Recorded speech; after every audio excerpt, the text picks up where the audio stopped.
रावटिळे, सुरेशदादा खोडे, रंजनजी ठाकरे, लक्ष्मीताई भगरे, विश्वासराव मोरे, दिलीप नाना मोरे, सोहनशेठ भंडारी, राजेंद्र खोडे, राजेंद्र डोकळे, सिद्धार्थ वनारसे, नंदुशेठ गागुर्डे, माझ्या पिंपळगाव बसवंतच्या परिसरातील जमलेले सर्व प्रतिष्ठित नागरिक, लाडक्या बहिणी, तसंच माझे बांधव, सगळे तरुण सहकारी, पत्रकार मित्र, बंधू भगिनींनो आणि माझ्या तरुण मित्रांनो, खरं तर आज शेवटची सभा दिलीपरावांनी सांगितलेली वस्तुस्थिती खरी आहे की कधी नव्हे ते आज आजपर्यंत 10 वाजेपर्यंत प्रचाराला परवानगी देण्यात आलेली आहे आणि काही तासांनी म्हणजे 10 तासांनी तुम्ही मतदान करणार आहात असं सहसा कधी घडत नसतं। पण मला दिलीपरावांनी पण फार आग्रह केलेला होता की दादा तुम्ही आम्हाला जरला आणि पिंपळगाव बसवंतला सभेला वेळ द्या आणि मलाही बऱ्याच वर्षांनी इथं येण्याची संधी या निमित्तानं मिळाली। भास्करराव नाना आणि मागच्या काळामध्ये मी त्यांच्या बोलवण्याने इथं आलेलो होतो, ते त्यांच्या परीनं इथल्या ग्रामपंचायतीचा सर्वांगीण विकास करण्याच्या करता प्रयत्न करत होते आणि आता सगळेजण एकत्र झालेले आहेत, त्याचं समाधान आहे। शेवटी मतभेद ठेवून काही उपयोग नसतो, त्याच्यामध्ये एकोपा ठेवला तर त्या परिसराचा सर्वांगीण विकास व्हायला मदत होते आणि तो चांगला निर्णय ह्या सगळ्या मान्यवरांनी घेतला, त्याबद्दल मी देखील समाधानी आहे। मित्रांनो, पिंपळगाव त्या पवित्र नगरीला प्रभू श्री बसवंतेश्वर आणि प्रभू श्रीराम श्री जगदंबा मातेचं कृपाछत्र लाभलेलं आहे आणि या देवी देवतांच्या समोर देखील मी सुरुवातीला नतमस्तक। आपल्या सगळ्यांना ज्ञात आहे आणि महाराष्ट्रातल्या देखील बऱ्याच जणांना माहिती आहे की या शहरात असणाऱ्या प्रभू श्री बसवंतेश्वर नावावरून या गावाला पिंपळगाव बसवंत मध्ये राज्यातली 5व्या क्रमांकाची बाजार समिती आहे। आज एवढं मोठं तुमचं माझं महाराष्ट्र राज्य, परंतु इथली बाजारपेठ, इथल्या कांद्याचा व्यवहार आणि या बाजारपेठेमुळे अनेक वेगवेगळ्या जाती धर्माची लोक इथं मोठ्या प्रमाणावर आलेली आहे। इथली मतदारांची संख्या देखील मोठी ठिकाणी 37 का काहीतरी हजार आहे। त्यामध्ये एकंदरीतच आपण पाहिलं तर मराठा समाज आहे, माळी समाज आहे, मुस्लिम समाज आहे, आमचा गुजर मारवाडी जैन समाज आहे, त्याच्या संदर्भामध्ये वेगवेगळे बाहेरचे पण लोक इथं मोठ्या प्रमाणावर आलेले आहेत। कारण शेवटी व्यापार म्हणाल्यानंतर लोक येत असतात आणि गोरगरीब आदिवासी समाज आहे, परराज्यातला पण बराचसा समाज आमच्या ओझरच्या परिसर पिंपळगाव बसवंतच्या परिसरामध्ये आलेला आहे आणि त्याच्यावर अनेक वेगवेगळ्या प्रकारचे प्रश्न आहेत आणि एकंदरीतच ह्या शहराचं आणि तालुक्याचं गेल्या अनेक वर्षापासून दिलीपराव नेतृत्व करतायत। पिंपळगाव बसवंत हे आपल्या राष्ट्रीय महामार्ग 3 क्रमांक 3 वर वसलेलं, व्यापारात अतिशय अग्रेसर असलेलं आणि प्रगतिशील असलेलं असं हे गाव आहे। इथं नवीन नवीन प्रयोग करणाऱ्या शेतकऱ्यांचं हे शहर आहे। इथला आमचा माळी समाज देखील अतिशय उत्तम प्रकारची शेती करतो। या शहराला एक मिनी दुबई देखील म्हटलं जातं। या पिंपळगाव बसवंतची नगर परिषदेची स्थापना माझ्या माहितीप्रमाणे 2024 झाली आणि महायुती सरकारच्या माध्यमातून आम्ही केली। मित्रांनो, शहर ज्यावेळेस होतं त्यावेळेस नागरीकरण पण मोठ्या प्रमाणावर होतं। आत्ताच मला येताना गाडीत आमचा रंजन ठाकरे सांगत होता की दादा इथं इकॉनॉमी विकर सेक्शन माडाच्या माध्यमातून 400 घरं बांधायचा एक कार्यक्रम त्यांनी हातामध्ये घेतलाय। त्याच्यात केंद्र सरकारची रक्कम असती, त्याच्यात राज्य सरकारची रक्कम असती। मला वाटतं 2.5 लाख रुपये केंद्र आणि राज्याकडनं मिळतात ना रे, 2.5 लाख रुपये मिळतात आणि बाकीचे मग त्या लाभार्थ्यांनी भरायचे। साधारण 550 स्क्वेअर फीटचा फ्लॅट 10 ते 11 लाख रुपयामध्ये त्या बांधवांना मिळतात त्याचा विचार करा, त्याचा फायदा निश्चितपणे होईल.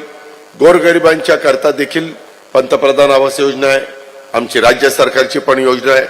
जे बेघर आहेत, जे भूमिहीन आहेत, त्यांच्याकरता देखील आम्ही ह्या योजनांचा उपयोग करून देऊ शकतो. खूप वेगवेगळ्या योजना आहेत.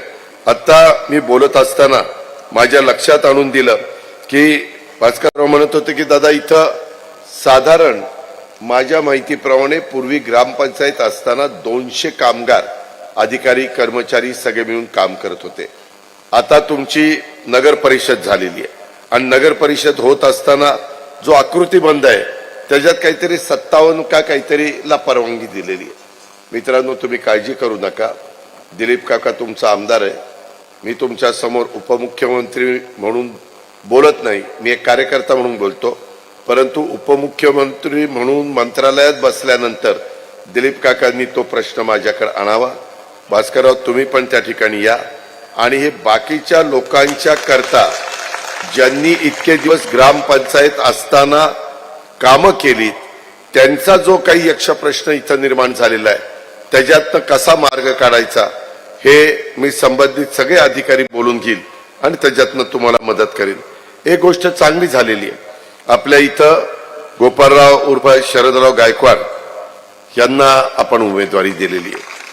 का दिलेली आहे? राष्ट्रवादी काँग्रेस पक्षाच्या वतीनं उमेदवारी. एक तर ते निवृत्त अभियंता म्हणून त्यांनी काम केलेलं आहे. ते उपअभियंता पदावर पण होते, अभियंता पदावर पण होते. ते उच्च शिक्षित आहे. त्यांनी नाशिक जिल्हा परिषदेमध्ये 40 वर्ष काम केलेलं आहे आणि त्याच्यावर शासनाची साधारण कामाची पद्धत काय असते, कुठं पाठपुरावा करायचा असतो, कशी कामं मंजूर करून घ्यायची असते, कशा पद्धतीनं त्याच्यामध्ये आपण आता या शहराचं नेतृत्व करत असताना केंद्राच्या योजना, राज्याच्या योजना, डीपीसीची योजना, CSR मधला फंड हा देखील कसा आणायचा, ह्या अनेक गोष्टी त्यांना बारकाईने माहिती आहे, कारण त्याच्यामध्ये त्यांचं आयुष्य गेलं. आज रिटायरमेंटचं आयुष्य जगत असताना आपण ज्या भागातले आहोत त्या भागाकरता, समाजाच्या करता, तिथल्या जनतेच्या करता काही आपण करून दाखवलं पाहिजे.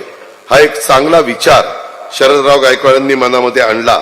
5च महिन्यापूर्वी निवृत्त झालाय, 58 वर्षी निवृत्त झालं ना. 58 म्हणजे काय, आता निवृत्तीचं वय राहिलेलं नाहीये. तसं बघितलं तर बऱ्याचदा आम्हाला सांगतात 60 करा, 65 करा. काही काही ठिकाणी आम्ही 65 वय प्राध्यापकांच्या बाबतीमध्ये किंवा डॉक्टरेटच्या बाबतीमध्ये केलेली आहेत. डॉक्टरांच्या बाबतीमध्ये देखील आम्ही तसा विचार केलेला आहे. पण मित्रांनो, त्यांच्यामध्ये एक चांगलं काम करण्याची मनापासूनची तयारी आहे. मला एका गोष्टीची माहिती येत असताना दिलीप आणि हे बाकीचे सगळे देत होते की शरदराव गायकवाड यांच्या मातोश्री ह्या सेवानिवृत्त शिक्षिका आहेत. त्यांनी पिंपळगाव बसवंतमध्ये अनेकांना अनेक वर्ष हे ज्ञानदानाचं काम केलेलं आहे.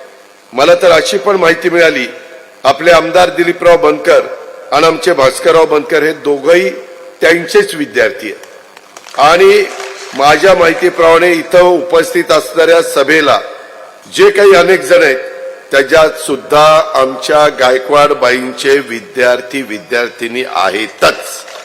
म्हणजे आता एका अर्थाने आपल्या गायकवाड बाईंच्या मुलाला उमेदवारी देऊन तुम्ही पिंपळगाव बसवंतकरांनी एक गुरुदक्षिणाच दिलेली आहे असं म्हटलं तरी काही हरकत नाही. माझी विनंती आहे, आता बाईंनी तुम्हाला घडवलं, संस्कार केले, ज्ञान देण्याचं काम केलं. आता त्यांचे चिरंजीव शरदराव गायकवाडांना तुम्ही सकाळी 7:30 ते संध्याकाळी 5:30 पर्यंत मतदान आहे. आपलं पवित्र, आपलं भोमलबत माझ्या तमाम पिंपळगाव बसवंतकरांनी आमच्या शरदराव गायकवाडांच्या घड्याळाच्या चित्राचं शेजारचं बटन दाबून करावं, ही हात जोडून आपल्याला सगळ्यांना विनंती.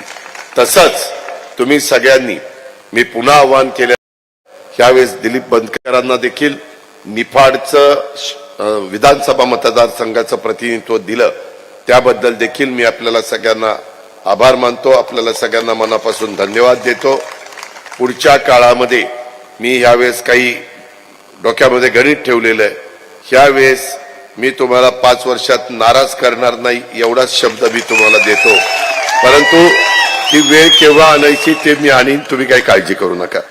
मित्रांनो, एकंदरीतच ह्या सगळ्या गोष्टी करत असताना शरदरावांचे वडील देखील स्वर्गीय हरिश्चंद्र गायकवाड हे प्रांताधिकारी म्हणून त्यांनी काम केलेलं होतं. ते त्यामुळे एका सुशिक्षित आणि सुसंस्कारित कुटुंबातील हे शरदराव गायकवाड आहे. आई शिक्षिका, वडील प्रांताधिकारी. शरदरावांनी 40 वर्ष जिल्हा परिषदेमध्ये प्रदीर्घ अशा प्रकारची सेवा केलेली आहे. त्यांच्या अनुभवाचा फायदा हा माझ्या पिंपळगाव बसवांना झाल्याशिवाय राहणार नाही. त्याच्यामुळं माझी तुम्हाला विनंती आहे, तुमच्या समोर जेवढे काही उमेदवार आहेत तुलना करा की आम्ही दिलेला उमेदवार, इतर उमेदवार. तुम्ही मतदार राजा आहे. घटनेने आणि संविधानाने डॉक्टर बाबासाहेब आंबेडकरांच्यामुळे तुम्हाला प्रत्येकाला मताचा अधिकार मिळाला.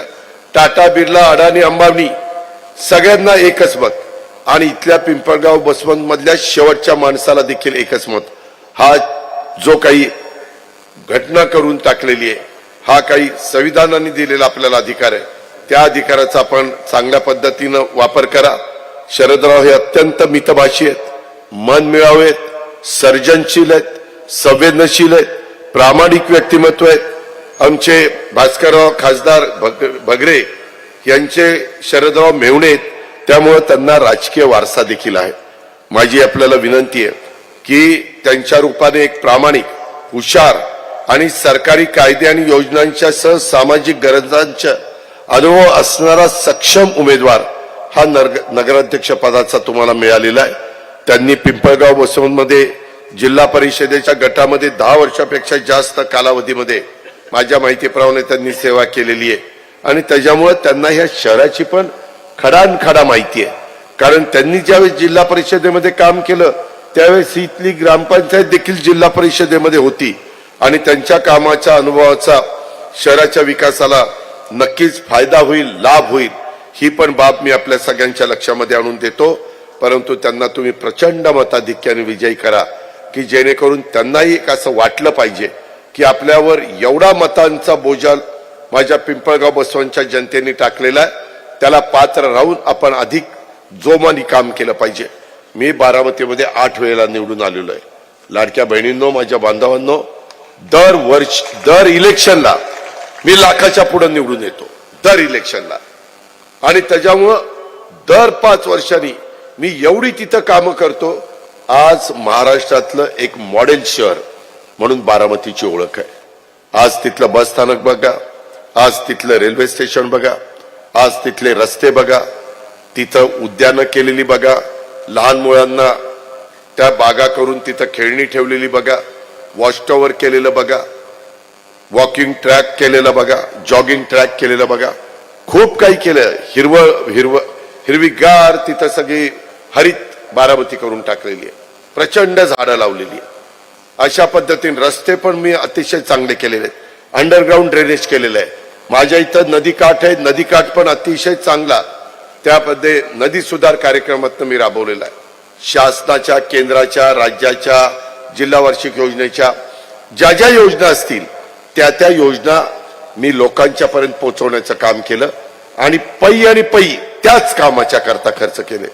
त्या पैशाला दुसरीकडे कुठं पाझर नाही होऊन दिला. त्यामुळं कामाची क्वालिटी फार चांगली आहे. स्वच्छतागृह आहेत, त्यामध्ये सुरक्षितता आहे, कायदा सुव्यवस्था चांगलं आहे. माझी हे विनंती आहे की बाबा मी माझ्या भागात केलं, पिंपरी चिंचवड सारख्या महानगरपालिकेमध्ये मी करून दाखवलं. मला असं वाटतं की ओझर तसं व्हावं, माझं पिंपळगाव बसवंत तसं व्हावं, माझं भगूर तसं व्हावं आणि त्याच्यामुळेच लोकांना आव्हान करण्याच्या करता मी तुमच्याकडे पण आलोय आणि त्यांच्याकडे पण गेलेलो होतो. मित्रांनो, एकंदरीतच अनेक वेगवेगळ्या प्रकारचे प्रश्न आहेत. बऱ्याचशा ठिकाणी पिण्याचा पाण्याचा प्रश्न असतो, बऱ्याचशा ठिकाणी स्वच्छतेचा प्रश्न असतो, घन कचऱ्याची विल्हेवाट अलीकडच्या काळामध्ये आधुनिक पद्धतीनं लावता येते. वेगवेगळे नवीन काही मशिनरी निघालेली आहे. आम्ही काही सहकारी मोठ्या चालवतो, कारखाने चालवतो. तिथं 25-30 लाखाचं साधारण 1-2 हजार लोक जिथे राहत असतात त्या ठिकाणी आम्ही तशा पद्धतीनं मशीन बसवलं. त्यात गावचा निघालेला सगळा कचरा, मग कागद असेल, प्लास्टिक असेल, त्याच्यामध्ये ओला तुमचं झाडझुलपाचा पालापाचोळा असेल, तिथं फक्त दगड, लोखंड आणि काच एवढंच बाजूला काढायचं. बाकी सगळं त्या मशीन मध्ये घातलं जातं आणि ते क्रश केलं जातं आणि त्याच्यातनं पॅलेट तयार होतं आणि ते पॅलेट तुम्ही बॉयलरला वापरू शकता आणि अजिबात कचरा तुम्हाला तिथं दिसणार नाही. इतकं स्वच्छ तिथं राहतं. आता आपली लोकसंख्या त्या मानाने जास्त आहे, तशा पद्धतीनं नवीन आता टेक्नॉलॉजी आलेली आहे आणि त्याच्या पद्धतीनं आपल्याला त्या गोष्टी कराव्या लागतील. उद्या तुम्ही म्हणाल की आता अजित पवार तुम्ही सांगितलं तसं आम्ही गोपाळराव उर्फ शरदराव गायकवाडांना निवडून दिलेलं आहे आणि त्यांच्याबरोबर इतर देखील 26 माझे नगरसेवक नगरसेविका निवडून दिलेले. मी ते उमेदवार बघत होतो, त्याच्यामध्ये अनेक उमेदवार ज्यांनी पूर्वी ग्रामपंचायतीमध्ये काम केलेलं आहे. 26 पैकी 12, 13, 14 उमेदवार. आता मी ज्यावेळेस भास्करराव बनकर नाना आणि मी बोलत होतो त्यावेळेस मला ते दाखवत होते की दादा यांनी ग्रामपंचायतीत काम केलं. 17ची बॉडी होती पण त्यांना माहिती आहे ना कामाची पद्धत काय. आता तुमची नगर परिषद ब वर्ग झाली ना, ब वर्ग झालेली आहे. अ वर्गाला वेगळा नियम आहे, ब वेगळा नियम आहे, क वर्गाला वेगळा नियम आहे. त्या पद्धतीनं आपण तिथनं मार्ग काढू, तुम्ही काळजी करू नका. त्याच्यामुळं आमच्या ह्या ज्या शरदराव गायकवाड आहेत त्यांच्या जोडीला आमचे भास्करराव नाना बनकर आणि इतर पण चांगली टीम आहे. त्यांनाही तुम्ही माग ग्रामपंचायतीच्या निवडणुकीच्या निमित्तानं निवडून दिलं होतं, परंतु त्यांची मुदत संपायच्या आतच ही नगर परिषद झाली आणि त्याच्यामुळे त्यांना थांबावं लागलं. अनेक वर्ष ह्या गावचा त्यांचा संबंध आलेला आहे. ही गोष्ट आपल्याला नाकारता येणार नाही आणि मग ह्या सगळ्यांचा फायदा घेऊन आपण करू. मी आहे ना तुमच्या पाठीशी. माझ्याकडं अर्थसंकल्प मी सादर करतो. राज्याचा 8 लाख कोटीचा अर्थसंकल्प मी सादर करत असतो. मित्रांनो, त्याच्यातले साधारण 3.5-4 लाख कोटी रुपये क्लास 1, क्लास 2, क्लास 3, क्लास 4 सगळे IAS, IPS सगळे ऑफिसर यांच्या सगळ्यांच्या पगारांना, रिटायर झाले त्यांच्या पेन्शनला आणि त्याच्यामध्ये असणारे आमचे घेतलेलं कर्ज आहे त्याच्या व्याजाला जातात. आता हे रिटायर झाले, आता यांना पेन्शन पण चालू आहे. त्याच्यामुळं हे आता निवांत आहे तुमचं काम करायला. त्यामध्ये पारदर्शकता राहील, त्यामध्ये कुठेही चुका घडून दिल्या जाणार नाही. मी तर अनेकांना सांगतो की उद्याची निवडणूक झाली, मतदान झालं, 3 तारखेला मतमोजणी झाली, तर एकदा आमच्या शरदराव गायकवाडांनी, आमच्या भास्करराव नाना बनकरांनी आणि या सगळ्या टीमनी बारामतीला एकदा या. अजित पवारनी बारामती कशी बनवलेली आहे ते पहा. मी किती इथं भाषणात सांगितलं तरी ऐकणं आणि स्वतःच्या डोळ्यांनी तिथं बघणं ह्याच्यामध्ये फरक आहे. त्याच्यात तुमच्याही मनामध्ये काही काही गोष्टी येतील की बाबा हे तुम्ही काय करता, हे कसं करता, इथनं निधी कुठनं आणता, इथं एवढंच व्यवस्थितपणे लँडस्केपिंग ह्याच्या पाणी मारण्याच्या करता काय करता, ह्याच्यामध्ये झाडं कशी सांभाळता, खूप काही काही गोष्टी असतात. मेंटेनन्स कसा करता, जे काही आम्ही डेव्हलप केलेलं आहे त्याच्यातनं सार्वजनिक बाब असल्यावर कधीतरी फूटतूट होती ना. कधीतरी एखादा अपघात झाल्यानंतर डिवायडरला धक्का लागतो, डिवायडर तुटतो, परंतु तो किती काळामध्ये पुन्हा बदलला गेला पाहिजे ती जबाबदारी कुणाची आहे. स्ट्रीट लाईटच्या बद्दल लाईटचा खर्च येऊ नये म्हणून साधारण 1.5 मेगावॉटचा, तुम्हाला 1 मेगावॉटचा भरपूर झालं, 4 एकर जमीन घ्यायची, तिथं सोलर पॅनल टाकायचे. तुमच्या पाणी पुरवठा योजनेची वीज सार्वजनिक आणि स्ट्रीट लाईटची सार्वजनिक वीज ही सगळी त्या 1 मेगावॉट मधून तुम्हाला मिळणार आहे. तुम्हाला लाईटचं बिल देखील तुमच्या नगरपालिकेला येणार नाही. ते पैसे वाचतील, ते तुम्हाला दुसऱ्या कामामध्ये खर्च करता येतील. अशा खूप गोष्टी आहेत. मी सांगायचं म्हटलं तर तुम्हाला रात्र कमी पडेल. वाचनालय, वेगवेगळ्या प्रकारच्या स्पर्धा परीक्षा करता माझ्या पिंपळगाव बसवंत परिसरातली मुलं मुली UPSCला, MPSCला, IAS ऑफिसर, IPS ऑफिसर व्हावीत, त्याकरता देखील आपल्याला तिथं तशा पद्धतीनं स्पर्धा परीक्षा मध्ये उत्तीर्ण होण्याच्या करता तिथं आपल्याला वाचनालय देता येईल, तिथं व्यवस्था करता येईल, सगळ्या गोष्टी करता येतात. मित्रांनो, फक्त त्याला तुमच्या पाठिंब्याची गरज आहे. बारामती गेले 35 वर्ष त्यांनी भरभरून मला पाठिंबा दिला. त्याच्यामुळे बारामतीकरांना पण मी भरभरून दिलं. मी कधी कंटाळा केला नाही, मी कधी त्याच्यामध्ये आळस केला नाही. मी उलट महाराष्ट्रात किंवा देशात किंवा परदेशात कुठेही गेलो तर कुठं काय चांगलं दिसतंय मग ते आपण आपल्या भागामध्ये कसं आणायचं याबद्दलचा विचार मी करत असतो. माझ्या कामाचा दर्जा देखील बघितला तर मी दोरे ओळंब्यात काम आहे का नाही, व्यवस्थितपणे इमारत झाली का नाही, ती इमारत बांधल्यानंतर उद्याची 50-75 वर्ष ती मजबूत राहिली पाहिजे. तिथं कुठेही पावसाळा किती पडला तर त्या भागामध्ये पाणी साचलं नाही पाहिजे. त्याच्यातनं ओढे नाले असतील आपल्या गावामध्ये शहरामध्ये तर त्याचंही पाणी व्यवस्थित बाहेर काढलं जाईल. अशा खूप काही गोष्टी त्याच्यामध्ये आपल्याला मित्रांनो करता येतील. आणि म्हणून आज मुद्दाम ह्या शेवटच्या सभेच्या निमित्तानं ह्या पहिल्या टप्प्यातल्या निवडणूक प्रचाराचा समारोपाची सभा आज मी पिंपळगाव बसवंत नगर परिषदेच्या निमित्तानं करतोय. आणि म्हणून माझी तुम्हाला सगळ्यांना आग्रहाची नम्रतेची कळकळीची विनंती आहे की आमच्या दिलीप बनकर काकांनी गेल्या 19 ते 24च्या काळामध्ये 125 कोटी रुपयाची पिंपळगाव बसवंत शहराच्या परिसरामध्ये विकासाची कामं आणली. त्याच्यामध्ये ह्या सगळ्या गोष्टी घडत असताना आता त्याचा उल्लेख मगाशी आमच्या दिलीप काकांनी केला म्हणून मी त्याचा परत उल्लेख रिपीट करत नाही. परंतु एकंदरीत इथलं अनेक बाबी ज्या काही तुमच्या मनामध्ये असतील त्या पण करण्याच्या करता मला अशी माहिती मिळाली की पिंपळगाव बसवंतकरांची अपेक्षा आणि मागणी आहे की हे नव्याने विकसित होत चाललेलं शहर आहे. या शहराच्या विविध उपनगरातील रस्ते आणि भूमिगत गटारं, स्ट्रीट लाईट, उद्यानं, व्यापारी संकुल आणि उघड्यावरच्या वीज तारा ह्या ज्या दिसतात ह्या भूमिगत केल्या पाहिजेत. तशा प्रकारच्या स्कीम आहेत. कारण उद्याच्याला कधी चालत असताना किंवा वादळ आलं, काही आणखीन प्रसंग आला, उद्या फांदी पडली आणि ती तारेवर पडली, तार तुटली आणि जाताना जर निष्पाप माणसाला कुणाला शॉक बसला तर तो आपल्याला फार मोठा झटका बसेल. ती व्यक्ती आपल्यातनं निघून जाईल, त्याचं अंत होईल, तो मृत्यू पावेल. मित्रांनो, अशा गोष्टी घडता कामा नये म्हणून देखील काही काही वेगवेगळ्या योजना आहेत. त्या योजनेचा वापर आपल्याला करावा लागेल. सांडपाण्याचं व्यवस्थापन हा प्रकल्प आपल्याला राबवावा लागेल. त्याला STP म्हणतात, सिवेज ट्रीटमेंट प्लांट. तो सिवेज ट्रीटमेंट प्लांट आपल्याला चांगल्या पद्धतीने करावा लागेल. सद्यस्थितीमध्ये कचरा डेपोला बायोमायनिंग प्रकल्प हा त्याच्यामध्ये आपल्याला राबवावा लागेल. नगर परिषदेच्या नवीन धोरणानुसार सुधारित पाणी पुरवठ्याची योजना करावी लागेल. मागं पाणी पुरवठा योजना ग्रामपंचायत असताना केलेली होती. त्यावेळेसची लोकसंख्या, त्यावेळेसची इथली एकंदरीत भौगोलिक परिस्थिती आणि आता वाढलेली लोकसंख्या ह्या सगळ्याचा विचार करता सुधारित पाणी पुरवठा योजना ही तुम्हाला द्यावी, म्हणजे तुमच्याकरता मंजूर करावीच लागेल.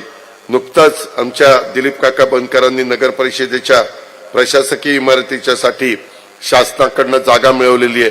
त्या ठिकाणी तुम्हाला तुमचा एकंदरीत कामाचा व्याप लक्षामध्ये घेता एक प्रशस्त असं कार्यालयाची इमारत ह्याचं बांधकाम आपल्याला करावं लागणार आहे. ह्या शहराचं आराध्य दैवत श्री राम मंदिर आणि श्री जगदंबा माता मंदिराचा विकास हा देखील आपल्याला त्या ठिकाणी करावा लागेल.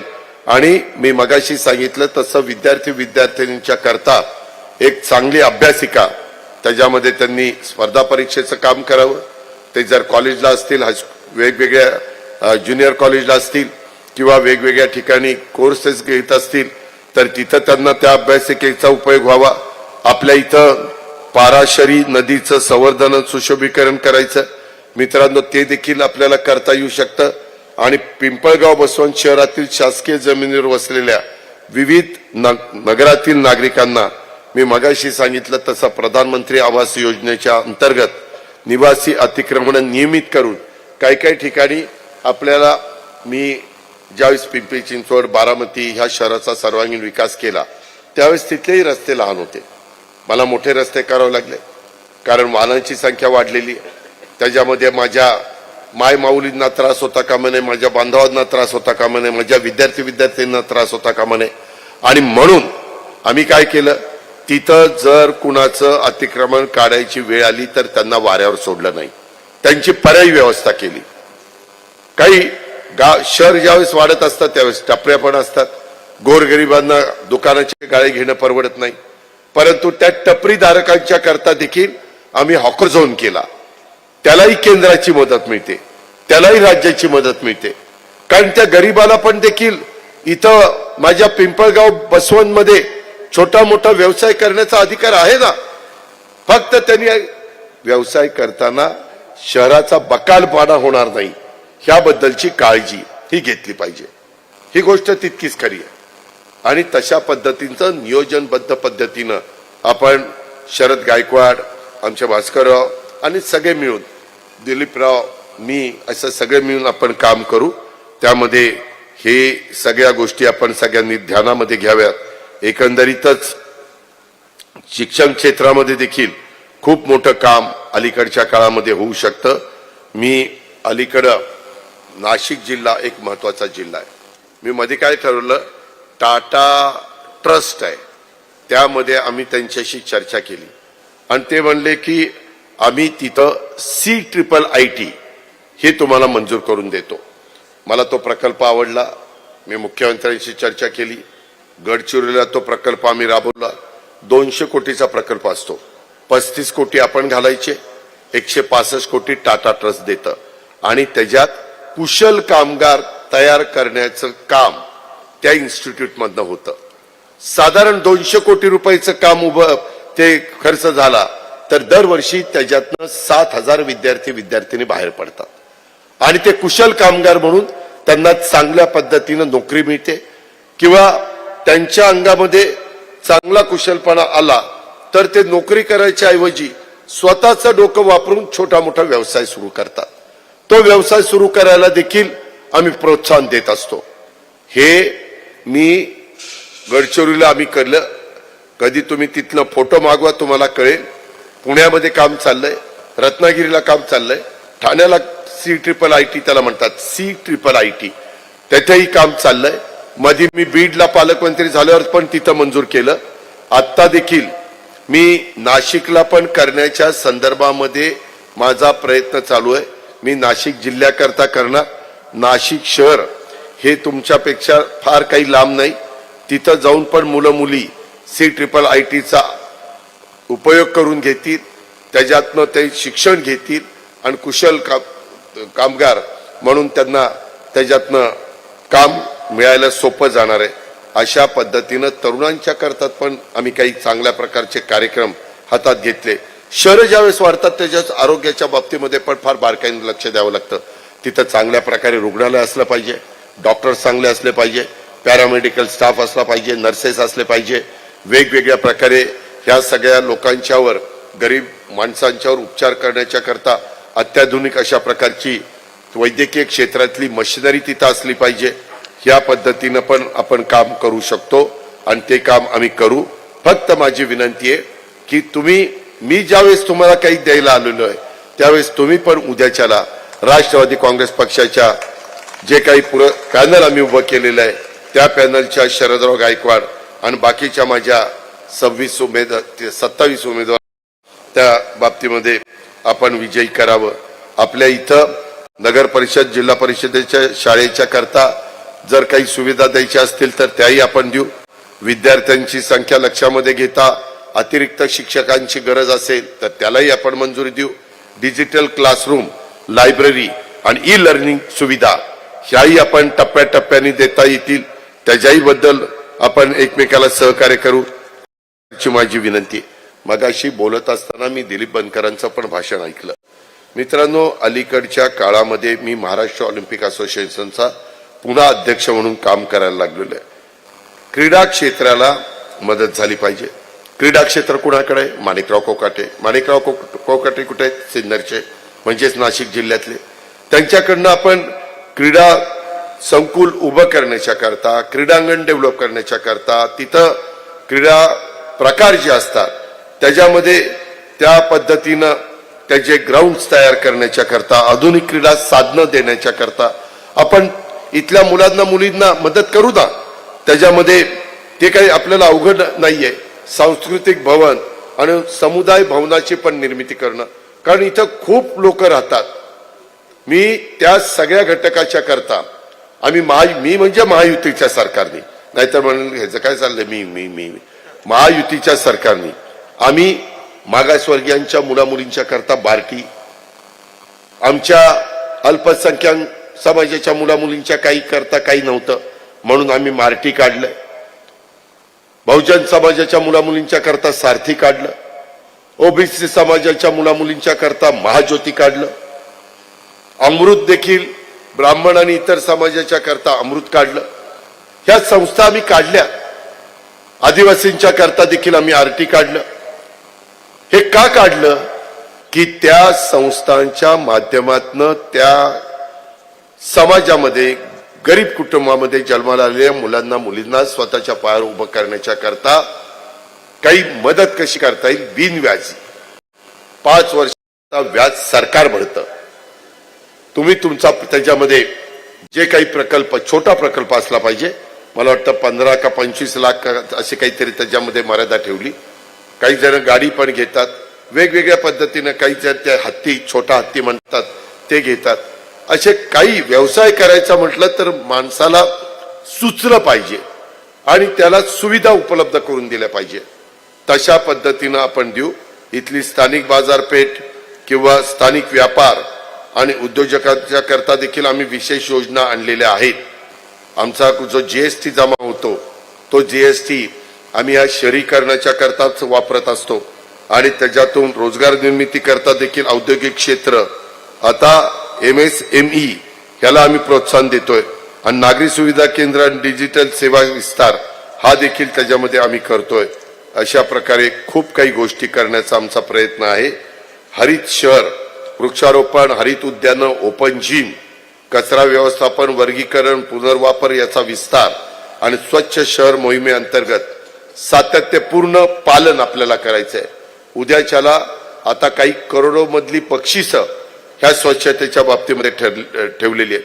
मित्रांनो, अजून एक आमच्या मनामध्ये आहे की उद्याच्याला शरदराव गायकवाड आणि त्यांच्या सगळ्या टीमला, राष्ट्रवादी काँग्रेस पक्षाच्या सगळ्या आमच्या उमेदवारांना आपण 5 वर्षाची संधी दिली तर आम्ही नागरिक सुविधा आणि प्रशासन ह्याच्याकरता ई-गव्हर्नन्स, ऑनलाईन सेवा, तक्रार निवारण केंद्र, सर्व गरजूंच्यासाठी गृहनिर्माण योजनांचा विस्तार. आता रंजन करतोय ती पहिली आहे, परंतु ती पॉप्युलर झाली तर त्याचा विस्तार आम्ही करू. नागरिकांच्या सहभागातून विकास आराखडा तयार करणं. आपल्याला डीपी आता करावं लागेल, डेव्हलपमेंट प्लॅन. त्याच्यामध्ये भाजी मंडई, ओपन स्पेस, क्रीडांगणं, अधिकची उद्याच्याला स्मशानभूमी लागत असेल तर स्मशानभूमीचं आरक्षण, त्याच्यामध्ये दफनभूमी लागत असेल तर दफनभूमीचं आरक्षण. त्या गरजा आहेत, मूलभूत गरजा आहेत. त्याच्यामध्ये वेगवेगळ्या पद्धतीनं त्या शहराची पुढच्या 25-30 वर्ष, मी तर नेहमी काम करताना उद्याची 25-50 वर्ष डोळ्यासमोर ठेवून निर्णय घेत असतो की कधी काळ जातो, वेळ जाते कळत नाही. मलाच राजकारणामध्ये येऊन आता आमदार होऊन 35 वर्ष झाली, गेली ना 35 वर्ष. आणि त्याच्यामुळं थांबायचं नाही. रोज नवी पहाट झाली तर त्याच्यातनं नवीन शिकायचं आणि जनतेच्या करता ते आपल्याला द्यायचं. ह्या पद्धतीनं मित्रांनो मी महाराष्ट्रामध्ये काम करू पाहतोय, राष्ट्रवादीच्या माध्यमातून काम करू पाहतोय. आणि म्हणून माझी विनंती आहे, इथल्या मागासवर्गीयांच्या करता, इथल्या शोषितांच्या करता, इथल्या वंचितांच्या करता, आदिवासींच्या करता, अल्पसंख्याकांच्या करता, सर्व बहुजन समाजाच्या करता, सर्वांकरता आम्ही सत्तेच्या माध्यमातून तुम्हाला ह्या मुख्य प्रवाहामध्ये आणण्याचं काम करतोय. हे काम पूर्वीच्या काळामध्ये तुम्ही ज्यांना बिनविरोध निवडून दिलेलं होतं लोकसभेमध्ये, त्या स्वर्गीय यशवंतराव चव्हाण साहेबांनी करून दाखवलेलं आहे. आणि त्याच शिवशाहू फुले आंबेडकरांच्या रस्त्याने मी आणि माझी सगळी टीम पुढे चाललेलो आहे. स्वर्गीय यशवंतराव चव्हाण साहेबांचाच वारसा हा कसा पुढे आम्हाला नेता येईल ह्याबद्दलचा प्रयत्न आम्ही सगळेजण करतोय. विकासाचं काम करण्याच्या करता धमक असावी लागते, व्हिजन असावं लागतं. माझी कामाची पद्धत तुम्ही बघितली, व्हिजन बघितलं, माझी प्रशासनावर पकड आहे, मी तर ज्यांच्याकडनं चांगल्या पद्धतीनं काम करून घेऊ शकतो, ही दोन्ही माहिती तुम्हाला मी देऊ इच्छितो. त्यामुळे विकासाच्या बाबतीमध्ये आमचे शरद गायकवाड, आमचे भास्करराव आणि बाकीची सगळी आमची टीम ही कुठं कमी पडणार नाही. ही कमी पडणारी माणसं नाहीत, ती सर्वांना बरोबर घेऊन जाणारी आहेत आणि सर्वांना बरोबर घेऊन चालणारी देखील आहे. त्याच्यामुळं शाहू फुले आंबेडकरांच्या विचारधारेला कुठंही आम्ही अडचण येऊन देणार नाही, अशा प्रकारचा विश्वास आजच्या दिवशी मी पिंपळगाव बसवंतकरांना त्या ठिकाणी करतो. शांतपणे झोपा, विचार करा की अजित पवारांनी सांगितलेलं खरंय का काय. तुम्हाला निश्चितपणे वाटेल की बघू तरी एकदा 5 वर्षाकरता ह्याचं ऐकू. तसं ऐका, तुमचं उद्याच्या काळामध्ये समाधान होईल अशा प्रकारे काम मी ह्या सगळ्या टीमच्याकडनं, शरदराव गायकवाड यांच्याकडनं आणि बाकीच्या सगळ्या नगरसेवकांच्याकडनं करून दाखवीन, हा शब्द मी तुम्हाला देतो आणि आपल्या सगळ्यांची रजा घेतो. जय हिंद, जय महाराष्ट्र, जय राष्ट्रवादी, जय भीम, खुदा हाफिज. आदरणीय दादांचं मनपूर्वक धन्यवाद. आणि आजच्या सभेसाठी राज्याचे उपमुख्यमंत्री आदरणीय अजितदादा पवार आणि आपण सर्व या ठिकाणी उपस्थित पाडा इथल्या वाहतूक कोंडी लवकरच फुटणार.